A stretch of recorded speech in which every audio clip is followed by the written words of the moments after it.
السلام علیکم 3 کلاس، کیسے ہیں آپ لوگ بچوں؟ آج 21 دسمبر ہے اور پیر کا دن ہے۔ آج ہم اردو ایک کا سبق نمبر 21 اقوال زنی کے 2 سوال کریں گے، سوال نمبر 3 اور سوال نمبر 4۔ پہلے ہم سوال نمبر 3 کریں گے، خالی جگہ پر کریں۔ نمبر 1 ہے ہر مشکل کے بعد آسانی ہے۔ خالی جگہ میں کیا آئے گا؟ لفظ آسانی، ٹھیک ہے۔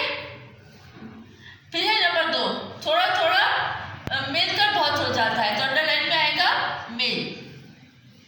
نمبر 3 ہے سچا دوست پریشان ڈیش میں کام آتا ہے، یہاں پہ لفظ لکھا ہے پریشانی، تو ہم پریشانی کو انڈر لائن کریں گے۔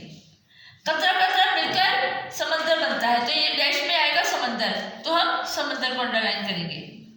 پھر ہے غلہ کا ایک ایک دانہ ڈیش بنتا ہے، تو اس کے خالی جگہ میں آئے گا ڈھیر، ہم ڈھیر کو انڈر لائن کر دیتے ہیں۔ پھر ہے شیخ سعدی ڈیش میں پیدا ہوئے، شیخ سعدی ایران میں پیدا ہوئے، تو ہم ایران کو انڈر لائن کر دیں گے۔ سوال نمبر 4 ہے درست جواب کے سامنے سوال اور غلط کے سامنے غیر لکھیں۔ شیخ سعدی عظیم شاعر تھے، یہ جملہ صحیح ہے، اس کے سامنے ہم لکھیں گے سوال۔ پھر ہے وہ 9000 سال پیدا ہوئے، یہ جملہ غلط ہے، تو ہم اس کے سامنے لکھیں گے غیر۔ شیخ سعدی نے بغداد سے تعلیم حاصل کی، یہ جملہ صحیح ہے، اس کے سامنے ہم لکھیں گے سوال۔ شیخ سعدی کے مدرسے کا نام مدرسہ نظامیہ ہے، یہ جملہ بھی صحیح ہے، اس کے سامنے ہم لکھیں گے سوال۔ بچوں یہ کام آپ نے کاپی پر کرنا ہے اور اس کو اچھی طرح سے یاد بھی کرنا ہے۔